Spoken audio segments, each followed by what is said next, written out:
слобода на изразување представува можност или подобро речено право да го кажеме она или да го напишеме она што власта не сака да го чуе. Преку фотографијата да се долови моментот на општеството, значи да го представиме општеството тако како што е, оно што го гледаме секојдневно на улица. Правејќи го тоа на начин кој што подразбира почитување на правилата и нормите на професијата. Било кој граѓанин, граѓанка на Македонија да го искаже својот став за било кое прашање. Без претходно да се плаши од некој закан или уцени, за да може тоа да го искаже на свој начин.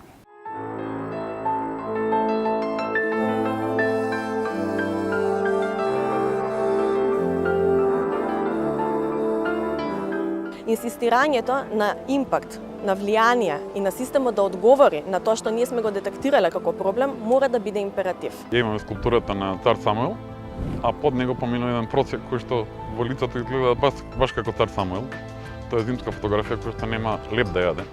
И тоа е мојот коментар на Скопје 2014. Во центарот на самата на серијалот Стори е една институција која што беше недоволно истражена, недоволно присутна во самите медиуми, а тоа е Академијата за суди и јавни обвинители. А знаеме дека таа има една круцијална важност во креирањето на еден независен судски систем. Фотографијата од Заев со крвава глава што направи еден мој колега смени многу нешта затоа што веднаш беше објавено во целиот свет и целиот свет реагираше на фотографијата. Промените ги прават идеите. Ние на фармацевски речник би рекле тоа како лигант се врзува за рецептор, поттикнува една каскада на реакции и стигава до определена акција.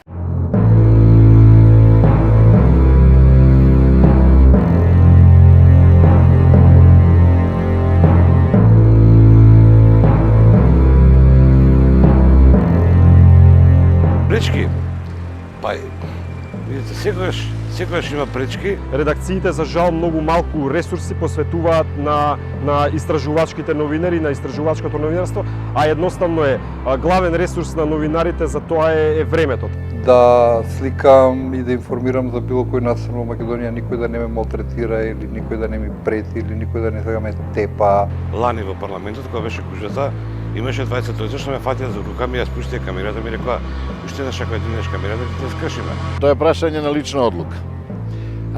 Таа лична одлука некогаш е поврзана и со одреден степен на саможатвување. Зошто поединецот има индивидуален страв да ги искаже своите ставови на оној начин на кој навистина ги чувствува. Токму тоа треба да ни ги отвори очите кон она што значи поддршка на медиумите во нивната слободна работа и известување.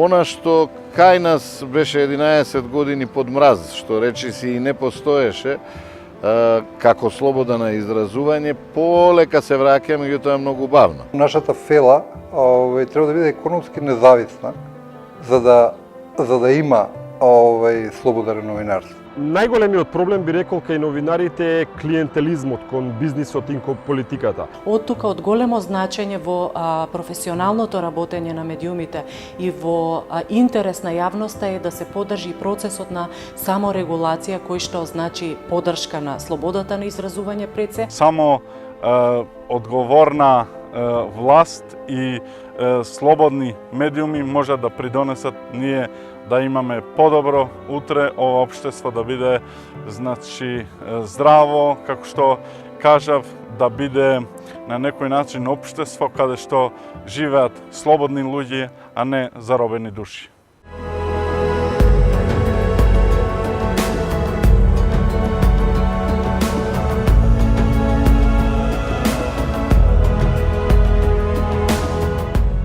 Мислам дека конкурсите се добра работа затоа што на крај на годината можеш да видиш што си направил, да споредиш твојот труд со трудот на други фотографи. Конкурсот Жанмо не би го препорачал на сите професионални новинари и фоторепортери, бидејќи представува една престижна награда. Има добро жири, добра организација, добра изложба после тоа, добар импакт кај јавноста. Да се даде награда некому кој во едно чудо колумни ја критикувал Европската Унија заради односот кон Македонија, покажува дека критиката е дозволена, па дека дури критиката може да биде и наградена.